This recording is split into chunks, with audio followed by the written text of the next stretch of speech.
Olá, estamos de volta aqui. Vamos continuar aquele papo do vídeo anterior.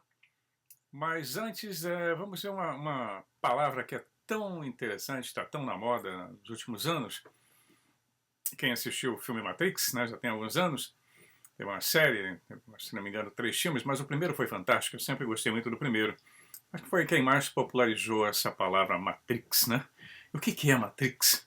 Todo mundo fala hoje, até o meu carro tem a marca Matrix. O que significa essa palavra tão em moda hoje em dia? E de onde veio?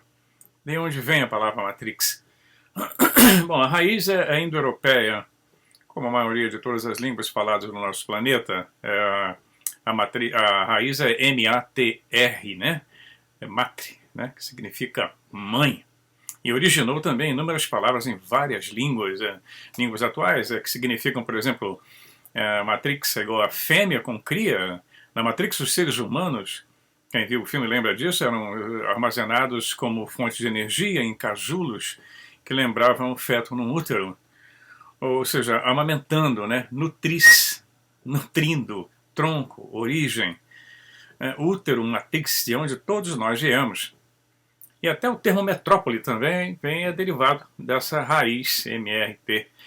Então a palavra matrícula, né, que significa registro, controle. O termo também é ligado à matéria como origem e componente das coisas. Quer ver, matrix, registro e controle. Então tem tudo a ver. Então nós vamos ver que ela, além de ser utilizada como uma palavra que se referia à origem e componente das coisas primordiais que nos compõem, como a matéria, né? Era o tempo de Sócrates as palavras sobre isso. Ele achava que era o elemento primordial da qual eram compostos todos os seres da natureza.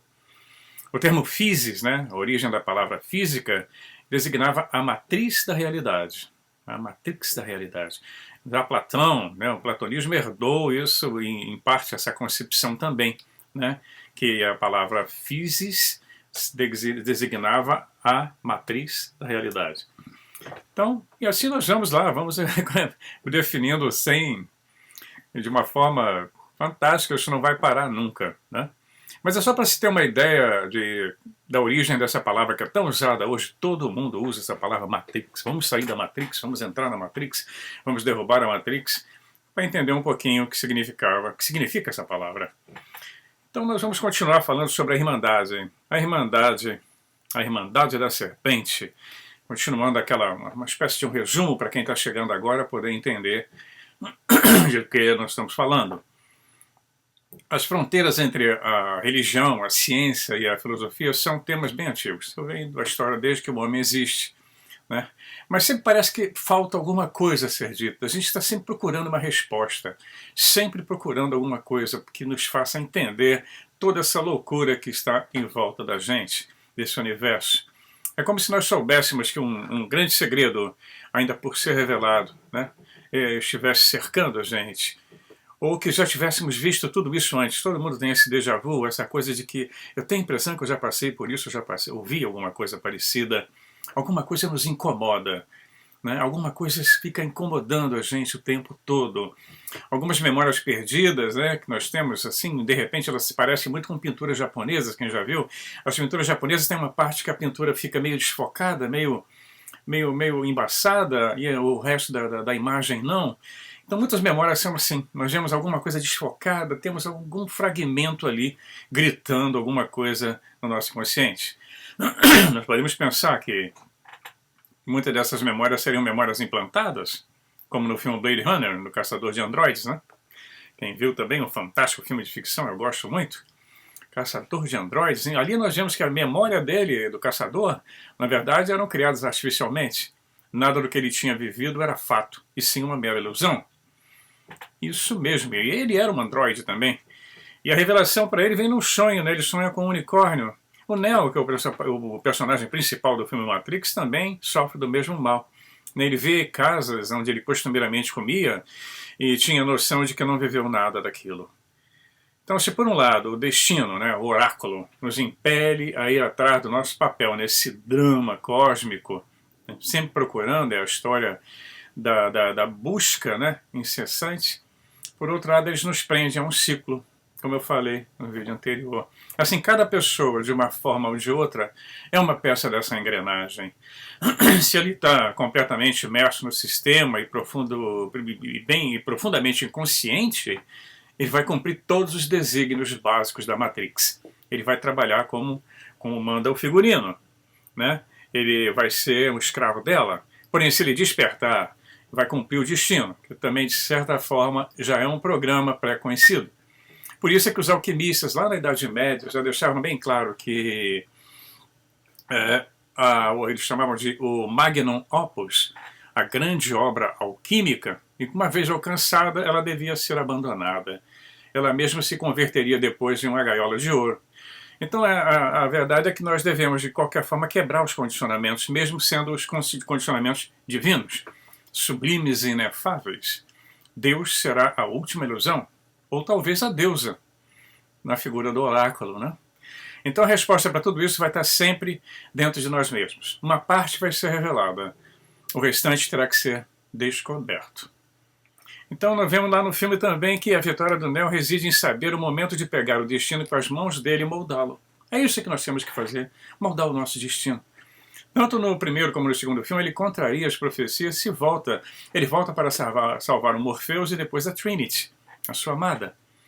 Então, tem uma frase também que tem a ver com todo esse assunto na astrologia medieval, que diz o seguinte, isso cai muito bem nessa hora, pegou muito bem, eu achei. O tolo é governado pelos astros, o sábio governa os astros. Então já aconteceram no nosso planeta outros salvadores, né? Todos eles falharam, todos. Nenhum deles conseguiu vitória, mesmo se prendendo à figura do Salvador. Tudo isso é uma grande prisão. Nenhum deles ficou aqui, todos foram embora. Na mitologia sumeriana, né, vamos lá para a Suméria de novo, a raça humana teria sido criada para cultuar e ofertar. A palavra culto, ela é trabalhar para. Você está cultuando um Deus, ou seja lá o que for, você vai estar trabalhando para aquela entidade, né? Então, mesmo assim, nós vamos ver na oferenda, as pessoas fazem oferenda aos deuses, sejam deuses pequenos, deuses maiores. Na Grécia, Zeus condenou Prometeu por ter dado fogo ou intelecto à humanidade. O Jeová bíblico também não queria que o casal humano, Adão e Eva, comessem do fruto das duas árvores do paraíso, evitando dessa forma que eles se tornassem iguais a ele. Na mitologia hindu, nós temos o deus Indra, que tenta frustrar os planos dos ascetas, né, que aspiravam à evolução espiritual, fazendo aquele ascetismo todo. Ele mandava demônios, né? O deus Indra mandava demônios para frustrar os planos dos ascetas que aspiravam à evolução espiritual e, consequentemente, à libertação. Ele manda mulheres maravilhosas para desviá-los dos seus caminhos, né? Então aí nós temos uma definição dessa prisão que nos envolve. Tem uma palavra em latim que fala, uma frase que fala quod me nutrit me destruit, que significa o que me nutre me destrói. Então essa frase ela é verdadeira nos dois sentidos. Como metáfora, é aquilo que usamos para formar nosso ser, nossas ideias, né? São frases, livros, filmes, conceitos, internet, conversa, bate-papo, etc. E por um lado o estudo abre um novo horizonte, né? Por outro, nos cristalizam também, nos mantém presos a essa Matrix. Então, no sentido literal, quando nós comemos, nós também dá combustível à nossa vida, comida, mas nós queremos uma série de subprodutos nocivos ao organismo. Eu amo açúcar, quem é que não gosta de chocolate? Me dá uma energia incrível, mas me dá uma alergia também pavorosa. Então, cada etapa da evolução humana deve ser galgada, conquistada. E, de certa forma, uma vez alcançada, abandonada. Então, nós vamos voltar para aquela questão, o que é a realidade, o que somos nós, onde nós nos situamos nesse real imaginário, e qual vai ser o nosso futuro. Motivo para meditar, né? Mas então voltamos lá para a Irmandade. Nós terminamos falando da Irmandade, esse preâmbulo todo foi para poder mostrar o que pode ser a Matrix. Então nós vamos ver aqui na Irmandade, vimos que um grupo de humanos com enorme poder, mas eles mesmos eram controlados, eles tinham poder, mas eles tinham controle também. Eles eram controlados pelo opressivo mestre extraterrestre, que ninguém sabe quem é. Então nós podemos ver que pouquíssimas pessoas percebem ou querem ver quem começou ou que deu início a toda essa violência, as guerras e com que propósito? Né? Muitas pessoas querem saber, outras não estão nem a fim de saber, simplesmente porque elas não estão olhando para o mundo da perspectiva correta. A maioria dos livros de história abrangente, todos eles, né, contém breves referências a esse tipo de terceiro manipulador. Sempre que tem dois brigando, tem um instigando. Isso está acontecendo agora aí perto do Brasil com a Venezuela. Nós temos a Rússia apoiando a Venezuela e a China, os Estados Unidos e outros países, inclusive o Brasil, apoiando o outro lado, a oposição, né? A Rússia e a China apoiando o Maduro. E sempre vai ter alguém lucrando com essa história toda. As possibilidades de uma guerra, elas são muito grandes atualmente nessa região. Os senhores da guerra não ficam sem guerra. Se acabou a da Síria, eles vão plantar uma outra em algum lugar. Mas sempre por trás disso tem os senhores da guerra, os donos das indústrias de armamento, indústria bélica, de tudo. Todo mundo por fora vai lucrar, menos quem está na área da guerra.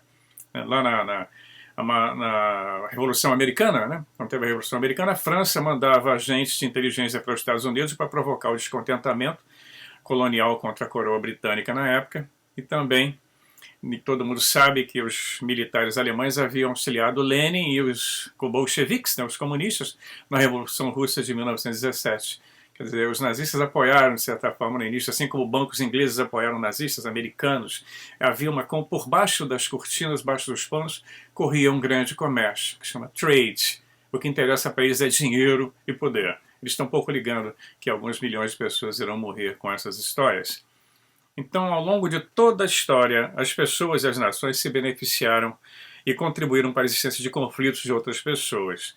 Um conflito entre duas tribos, né, normalmente acontecia quando uma terceira criava problemas lá por trás dos bastidores. Né? As piores rachaduras que podem acontecer é quando um partido não convidado, partido político, decide agir como intermediário, na maioria das vezes, chicoteando ambos os lados, né? No qual um acordo nunca vai ser alcançado. Então isso é que o William Bramley falava no livro dele, Os Deuses do Éden. E a Irmandade sempre tentou, sob qualquer pretexto, ela sempre conseguia, tentou não, a Irmandade sempre conseguia assumir o controle do mundo, agitando tudo por trás do cenário. A última análise que ele faz do livro dos Deuses do Éden, ele tenta provar a existência de uma Irmandade alienígena que nos manipulou por trás dos bastidores por milênios. E ele mostrou exemplos poderosos como alguns indivíduos conseguiam controlar muitos e como a humanidade era contraditória, ela é contraditória, né? Então vamos agora abandonar um pouquinho, por um tempo, o William Bramley e entrar no Zecharia Sitchin, tão conhecido, amado e odiado por muita gente. Eu acho ele fantástico, pena que eu não pude conhecê-lo. Quando cheguei no Canadá ele tinha falecido, foi em 2010. Então nós vamos começar com o 12º Planeta, que é o livro mais famoso dele. Bom, muito bem. Se os alienígenas são os culpados pela maior parte da luta em nosso maravilhoso e lindo planeta azul, aonde estão eles? Eles estão de fato, como David Icke afirma, escondidos por trás das máscaras de carne humana, como naquela série da TV V, né, onde os seres alienistas arrancavam a pele humana que tinha e mostrava uma pele reptiliana escamosa, né? Será? Bom, falando em David Icke, ele acabou de ser proibido de entrar na Austrália. Anteontem, se não me engano, o governo australiano suspendeu o visto dele. Não é que ele tenha sido negado o visto, ele já estava com o visto, já estava para embarcar, quando soube que o governo tinha cancelado o visto dele. Eu havia falado que ele era polêmico, ele já foi proibido de entrar aqui no Canadá. Uma coisa é você comentar na internet, numa rede como essa, como eu estou falando agora, que é pública, e ofender uma pessoa diretamente, né? Ele ofendeu muita gente diretamente, ele acusou várias pessoas de serem répteis, inclusive alguns deputados australianos. A rainha da Inglaterra ele cansa de chamar de réptil. Se ele pega um guarda de imigração que é monarquista e vê-lo, vai barrar na hora. E aqui, a guarda de imigração aqui tem mais poder que o primeiro-ministro, que ela barrou, barrou. Na Austrália é a mesma coisa.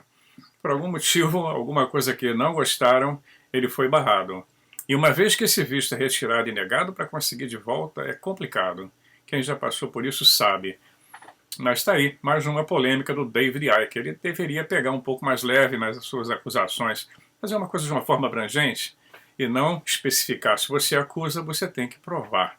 Ah, disse que eu sou reptiliano, então prove. Eu posso processá-lo por isso. E ele está sendo. Então está aí a confusão do David Icke. Mas ele então tinha comentado sobre os humanos, né, que tiravam a casca, a pele, teriam um réptil por baixo. Mas então eles estão direcionando o palco para o segundo City, né, começamos a falar, né, sobre. Bem, então nós veríamos se esses seres alienígenas teriam basicamente a máscara humana, né, revestindo uma pele de réptil, ou eles estariam direcionando todo esse teatro, né, esse palco, além do nosso planeta. Né? Essa é a teoria mais conhecida e mais envolvente e apaixonante de todas as antigas teorias dos antigos alienígenas, né? Que é defendida por Zecharia Sitchin. Eu gosto muito dele. O Zecharia Sitchin tem uma coisa interessante. Ou você ama ou odeia, não tem meio termo, né?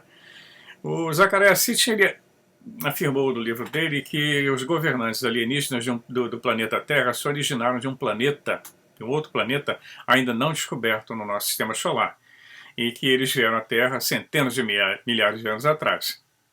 O Sitchin tinha um interesse na história antiga muito grande. Quem já leu sobre ele sabe disso, da biografia dele. Começou quando ele era menino, quando em uma aula sobre as escrituras hebraicas, ele era judeu, ele perguntou sobre os nefilins. Os nefilins foram mencionados 2 vezes na Bíblia, em Gênesis 6:4, famoso Gênesis 6, né? Os filhos dos deuses que se misturam com os filhos dos homens, com as filhas dos homens por acharem belas. As filhas dos homens com os filhos dos deuses. Isso deu muita polêmica, continua dando polêmica o Gênesis 6. E em Números 13, capítulo 33, versículo 33. Ali foram descritos como os descendentes dos filhos dos homens e das filhas dos homens. Se misturaram, eles tiveram relações com as terráqueas, né? E aí nasceram homens de renome, gigantes, etc. Quem quiser vai dar uma olhadinha lá no Gênesis 6, nós vamos falar sobre isso mais tarde, mais na frente. Então, quem eram eles, né? Quem era essa turma que veio aqui e intervieram de uma forma direta na civilização desse planeta? Então, o Sitchin, ele disse que o professor, nessa época, tirou a questão dele, falou, olha, não dá para responder isso. Então, ele começou, por conta própria, a tentar encontrar a resposta. Né? E ele foi criado no ambiente judaico, lia muito, os judeus leem muito, ele tinha bastante condições de pesquisa na época, e ele percebeu que, depois ele descobriu com as pesquisas dele, que os judeus, na verdade, eram como crianças relativamente novas na história antiga. E nós achamos que a história dos judeus é bem antiga, mas tinha alguma coisa mais atrás. E tinha bem mais lá atrás, né? Então, nessa época, ele começou a estudar a língua suméria, né? E pôde se corroborar, ele pôde modificar, ele pôde entender melhor as traduções que existiam, né? Ele descobriu que grande parte da história antiga dos hebreus era emprestado da mitologia babilônica e da Suméria. Isso nós já sabemos, né? Já conversamos sobre isso. Então ele argumentou, ele publicou o livro dele, o primeiro livro, o segundo planeta, 12º Planeta, foi publicado em 1976, veja bem, 1976, como ele é fantástico. Eu não concordo com tudo que ele fala, mas eu sou um profundo admirador do Zecharia Sitchin, embora não concorde. É isso que eu falo com vocês. Vocês podem analisar qualquer um, e o próprio David Icke, que é polêmico, tem coisas incríveis que eu não engulo de jeito nenhum, mas tem muita coisa interessante que ele coloca e vale a pena pesquisar, como qualquer um outro pesquisador. É só saber tirar o joio do trigo, né? Ele argumenta que as palavras sumérias haviam sido mal traduzidas e eram, na verdade, referências a espaçonaves e outros dispositivos relacionados aos alienígenas. O mais importante, ele conclui que os textos sumérios falavam da existência de um 12º planeta no nosso sistema solar, cujos habitantes colonizaram a Terra há mais de 400 mil anos. E que nós, a humanidade, fomos uma modificação genética criada para fins específicos, que era a disponibilidade de uma força de trabalho para esses senhores. Né? Trabalharíamos para estes alienígenas do planeta Nibiru, o nome sumério para o 12º planeta. E eles haviam colonizado e faziam exploração de depósitos minerais, especialmente ouro. E os nefilins eram precisamente esses senhores alienígenas. E Sitchin finalmente encontrou a resposta que procurava desde a infância, né? As pesquisas dele. Ele defende no livro dele que a vida lá no planeta Nibiru enfrentou uma extinção lenta há 450 mil anos, quando a atmosfera do planeta se deteriorou, e que foi quando um dos nibiruanos, né, não sei se chama nibiruano, fugiu para a Terra e descobriu o nosso planeta rico em ouro. Eu não vou contar toda a história aqui, porque existem os livros dele, que vocês podem procurar, e tem um canal fantástico da minha amiga Vantage, que ela é uma das maiores especialistas nessa área, publicou agora um livro só sobre a história dos Anunnakis. Então eu não vou aqui redescrever toda a história, estou dando apenas uma pincelada, né? Então ele diz que quando os Anunnakis chegaram aqui no planeta foi para garimpar, né? Começaram a extrair ouro, primeiro tirando lá no Golfo Pérsico, e enviavam de volta para Nibiru, e para facilitar esse transporte eles criaram uma série de espaçoportos, né? Que foram criados no Oriente Médio. O Sitchin também conclui que a Grande Pirâmide teria sido construída pelos alienígenas. Ele fala muito sobre isso num dos livros, dos capítulos que ele fala sobre a Guerra das Pirâmides. Fala também sobre a divisão da Terra entre os alienígenas, que também é falado na própria Bíblia. E a criação da humanidade em um laboratório, isso há cerca de 300 mil anos. Ali eles produziram uma raça que poderiam ajudá-los a trabalhar na mina de ouro. Ele vê também muita rivalidade entre os alienígenas. Antes que os Anunnakis, né, esse grupo de divindades sumérias e babilônicas percebessem,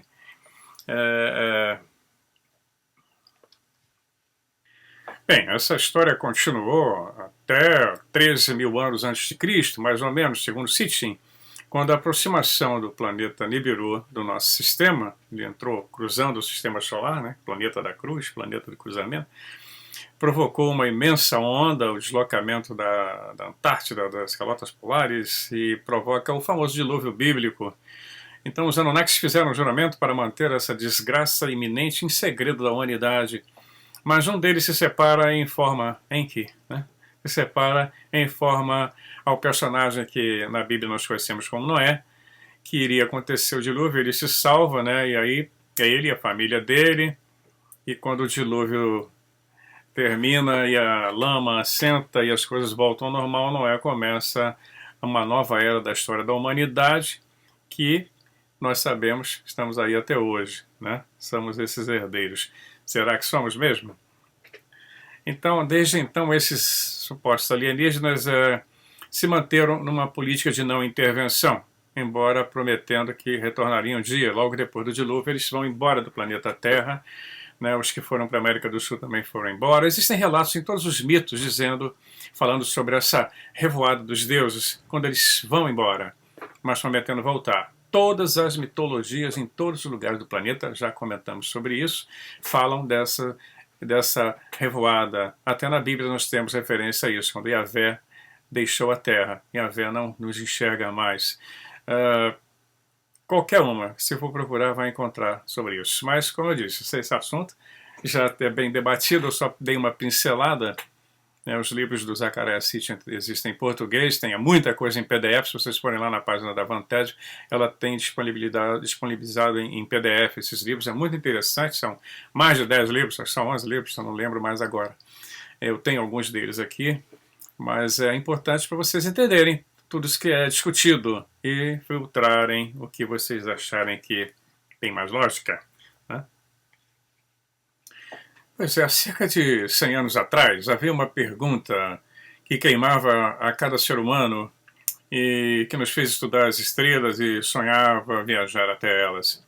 Era a pergunta célebre: nós estamos sozinhos? A nossa geração tem o privilégio de saber a resposta a essa pergunta, com a exploração hoje no estágio que está. Somos todos exploradores motivados a saber o que está além do horizonte, todo mundo quer saber. É fantástico isso. O que está além do nosso próprio litoral, que existe do outro lado. E, no entanto, quanto mais a gente experimenta, mais aprende que não importa o quão longe a gente possa viajar, ou quão rápido, as descobertas mais profundas não estão necessariamente além da próxima estrela. Elas estão dentro de nós, entrelaçadas nesses fios, né, que nos unem todos nós, uns aos outros. Todos nós estamos numa grande rede, estamos conectados, todo o universo. Então nós vamos além dessa fronteira final, né? Vamos continuar aqui com os nossos vídeos, explorando a fronteira final. né, o quebra-cabeça alienígena, né, o fenômeno OVNI, a antiga questão alienígena, eles foram frequentemente eles foram misturados, né, sempre misturado, é igual uma tapeçaria, que eu chamo de patchwork, né, a colcha de retalho. Né, todo mundo acredita que esse fenômeno começou lá em 1947, em julho de em 24 de junho, aliás, desculpem. Foi em 24 de junho de 1947, com o avistamento do piloto Kenneth Arnold, no Monte Rainier, no estado de Washington, bem fronteira com a British Columbia, aqui no Canadá. Ele disse que avistou discos com velocidades de 1.200 milhas por hora, era impossível naquela época. Isso logo depois, 2 anos depois da Segunda Guerra Mundial. Então, o caso Roswell acontece em julho, né? 24 de junho, foi o avistamento do Kate Arnold, que foi famoso no mundo inteiro, virou a data da moderna ufologia. E julho de 1997, um mês depois, né, no dia do meu aniversário, a queda do OVNI em Roswell. Então ele continua afirmando, né, o Kate Arnold, né, que o que ele viu seria impossível que qualquer nave na época pudesse realizar. Apenas extraterrestres, concluiu-se, que poderiam possuir a tecnologia capaz de voar a velocidades tão incríveis. Então, desde então, né, a maioria dos pesquisadores de OVNIs acumulou evidências. Né? Temos milhares e milhares e milhares de evidências. E o que eles veem como confirmação adicional, né, dá para confirmar que tudo isso tem uma natureza extraterrestre, todos esses fenômenos. Mas, ao mesmo tempo, nós temos outros ufólogos, alguns ufólogos famosos, como Jacques Vallée. Ele é francês, mas tem dupla cidadania, francês-americano. Ele escreveu um livro fantástico chamado Passaporte para a Amazônia. E tem outro também, Robert Emmeger, que ele escreveu UFO, Passado, Presente e Futuro. Tem dezenas de outros autores, né? Eles argumentam que o fenômeno UFO começou muito antes de 1947. Fora as referências na Bíblia, né, como nós temos o avistamento de Ezequiel, etc. O Vallée, ele encontrou referências desde o tempo de Carlos Magno, lá na Idade Média. Ele fala de encontro com tiranos do ar e seus navios aéreos. Né? O Vallée escreveu muito sobre isso. Para quem não conhece Jacques Vallée, ele foi um dos primeiros. Ele era formado em cartografia, engenheiro cartográfico. E ele fez o mapeamento, o primeiro mapa de Marte ele fez para a NASA. Foi ele que trabalhou na confecção desse primeiro mapa. O Jacques Vallée, ele aparece, o personagem dele aparece no filme Contatos Imediatos do Terceiro Grau. Ele aparece como o Dr. Lacombe, seria baseado nele. O outro grande ufólogo americano, famosíssimo, o Allen Hynek, também aparece. Esse aparece realmente numa pequena cena lá no topo do Monte do Diabo, onde o grande nave-mãe desce. O Hynek aparece ali. Você vê que a coisa é bem misturada. Hollywood usa muito isso, né? Mistura um pouco da realidade com a ficção. Tá sempre bom saber pensar essas coisas. E o Jacques Vallée também continuou, além de ter trabalhado oficialmente para a NASA, ele já esteve várias vezes com a sua esposa no Brasil, fazendo pesquisa de campo. Em um determinado momento da sua vida, ele parou a pesquisa de campo e começou a bater de frente com a ufologia tradicional, que fica rotulando avistamento, mostrando fotos, filmes. Isso já não tem mais graça nenhuma.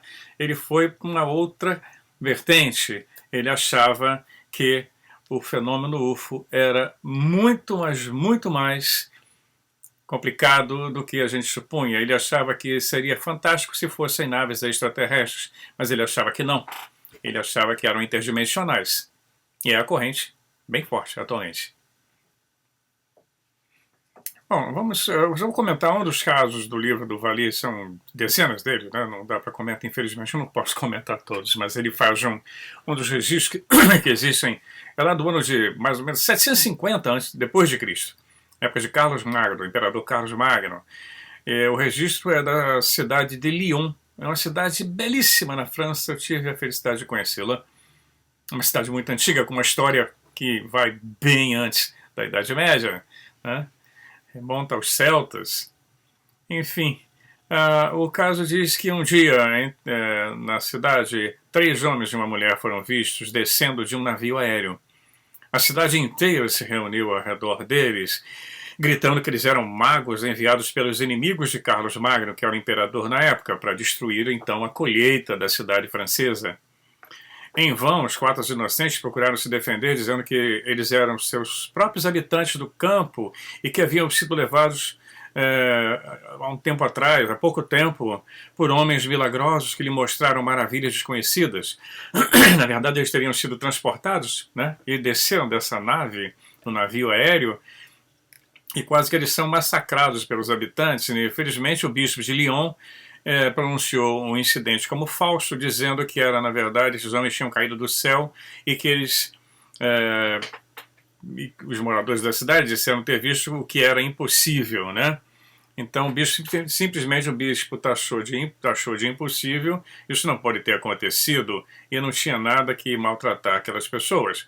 Então, eles acreditaram no que o seu bom bispo disse, em vez de massacrarem os seus próprios conterrâneos, eles libertaram, né, os agricultores. Então isso mostra que o encontro com naves estranhas numa época em que a humanidade não voava não são apenas encontrados em lendas, mas é tema consistente de toda a nossa história, né? O fenômeno OVNI mundial já acontecia muito antes de 1947, né? Ele só cresceu depois de 1947, quando nós tínhamos facilidades de comunicação. Já começaram a aparecer facilidades de rádio logo depois da televisão, né? Então sempre nós vamos ter essa evidência desde o passado.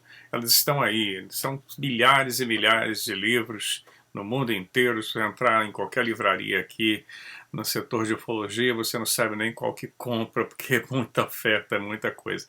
Então tá aí todo mundo comentando sobre isso, né?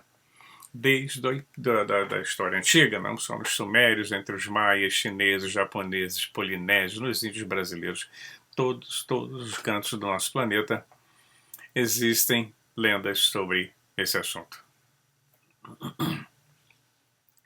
Nós agora vamos parar um pouco com essa história antiga, nós vamos continuar com a série da abertura, né? Comentando os livros que eu tenho pesquisado sobre o assunto e o que está acontecendo de novidade aqui pelos Estados Unidos e pelo Canadá. Um dos livros que eu vou comentar com vocês é esse aqui do David Wilcock, né? E o outro será esse aqui, que é muito interessante. A História Secreta dos Extraterrestres, a sua avançada tecnologia e a raça vindoura, de Lynn Kasten. Isso é fantástico. E outro é bem conhecido, quem acompanha o Discovery, né? O David Wilcock. Ele também é polêmico, mas tem muita coisa interessante no que ele escreve aqui, revelando a batalha cósmica entre o bem e o mal. Ele fala sobre essa batalha que está acontecendo nos bastidores e tem tudo a ver com a Irmandade da Serpente. Nos próximos vídeos nós vamos comentar esses dois livros. Eu vou mostrar eles são ilustrados, eu vou fotografar e colocar nos vídeos para que vocês possam ver. Infelizmente não deve existir em português. Muita gente me pergunta sobre os livros que eu consulto. São vários, mas o chato, triste aqui, a grande maioria não existe em português e possivelmente nem vão ser publicados em português. O mercado literário brasileiro anda meio fraco com essa história de fechamento de livrarias. Esse fenômeno não é só no Brasil, é no mundo inteiro. Aqui mesmo em Toronto, várias livrarias foram fechadas por causa da Amazon, que está dominando esse mercado. Entrega em uma semana, o livro está na porta da sua casa, é muito mais barato, você pode comprar no sistema Kindle, você vai ler online, vai ler no seu computador. Isso tem derrubado bastante as livrarias pelo mundo afora, não só aí no Brasil. No Brasil ainda tem a crise econômica, mas muitos dos livros que eu pesquiso existem em PDF também, mas simplesmente só em inglês. Os Zachariah Sitchin, todos vocês vão poder encontrar em português, não tenho dúvidas. Mas a David Wilcock eu não sei informar, teria que fazer uma pesquisa. O Lynn Kasten também, entre outros livros, é muito difícil encontrar esse em português. Enfim, mas nós vamos comentando sobre eles na medida em que vamos avançando, vamos comentando sobre esses livros. Eu quero agradecer muito às pessoas que têm feito comentários. Eu tento responder cada um deles na medida do meu tempo, mas eu respondo. Agradecer muito essa participação de vocês, é super importante. Quando comecei a fazer os vídeos, eu nem imaginava que ia chegar ao ponto que chegou, com tanta gente acompanhando o canal. Para mim é fantástico, isso é gratificante, né, poder compartilhar. E nós vamos aperfeiçoando, já mudei a plataforma de edição de vídeos, vamos aperfeiçoando, melhorando cada vez mais. E eu já havia prometido fazer vídeos mais longos, agora eu já posso fazer nessa nova plataforma. E aí vamos trocando informações e compartilhando esse conhecimento. Obrigado a vocês, até o próximo vídeo. Um abração.